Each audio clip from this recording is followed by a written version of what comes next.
Nana's Drawers by Anne Flegg, Glenhaven, 2156.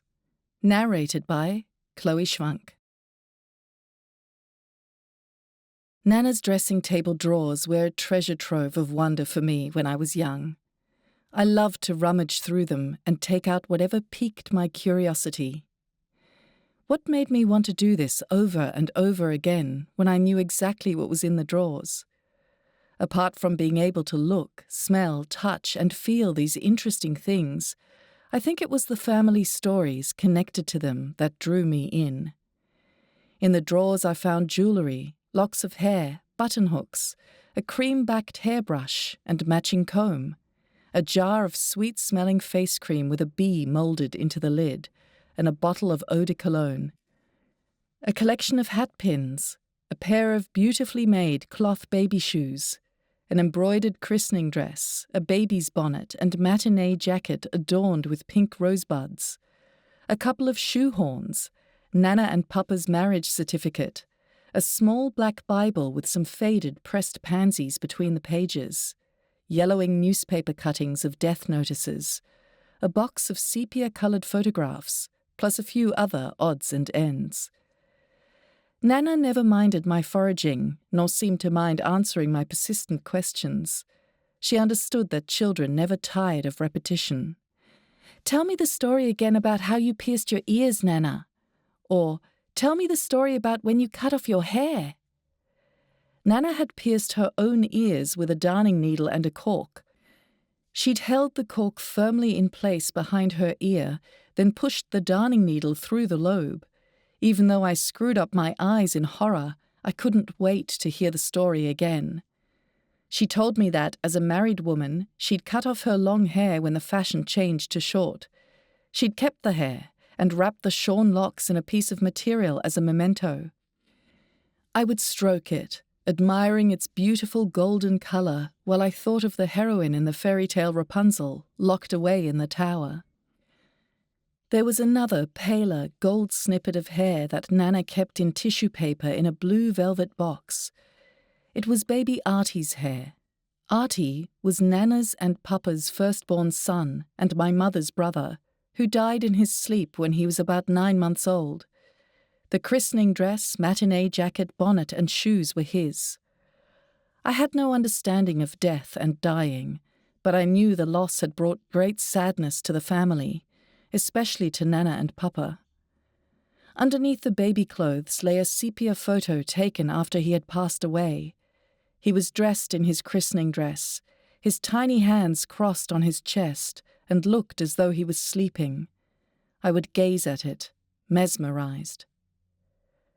The jewellery box contained colourful brooches, drop earrings, hat pins, bobby pins, 2 pearl necklaces, one long and one short, and a few hair combs. A peacock brooch, resplendent with tiny colourful stones, was a favourite of mine, and another largish, diamond-shaped brooch studded with glittery royal blue, maroon and white stones always took my eye. Papa had picked them up in his job as a carrier in Sydney, delivering all manner of things in a horse and cart. It was difficult to imagine Papa driving a horse and cart. I knew him only as an old man, almost blind and not very agile. But Mum told me that he had once been very fit and strong and an expert with horses. Women always wore hats in those days, and stories about hat pins fired my imagination. Nana had quite a collection and explained how a hat pin could be used by women as a weapon or a deterrent if they felt threatened. They could quickly whip it out of their hat and stab the offender. "Really, Nana? Did you ever stab anyone?" "No, but I did once warn a not very nice man on a train that I would stab him if he didn't move away. He did, thank goodness.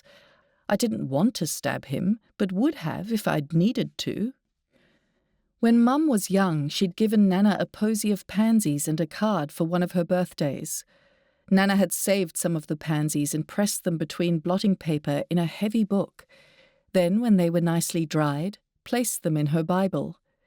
It was hard to believe that these papery, faded flowers were still lovely all those years later.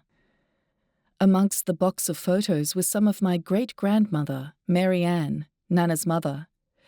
"Tell me again about great-grandmother and the bushranger." Well, as a young girl, she had been working as a maid in the Bathurst area when Ben Hall, the bushranger, came to the house. She was summoned to make him a cup of tea and said what a perfect gentleman he was. Was it hearsay or family folklore? We'll never know, but to a child it always lent a sense of excitement to think that someone in our family had a close encounter with a bushranger. Amongst the odds and ends was a tea towel made of a white waffle weave material with pink and green embroidered borders. This was Mum's handiwork, painstakingly stitched when she had scarlet fever and was confined to her bedroom for many months. This would have been in the early 1920s. Most children were sent to the Coast Hospital at Little Bay in Sydney to recover in isolation. However, because of Nana's exceptional layperson's nursing skills, Mum was allowed to stay at home. Nan had to change her clothes each time she entered and left Mum's room, and everything had to be sterilised. Mum missed out on her first year at school, but more than made up for it later. How fortunate for me that Nana gave me free rein of her drawers. They were visually stimulating, provoking, and rich with family history. They were part of my DNA, and partly what made me the person I am today. The end.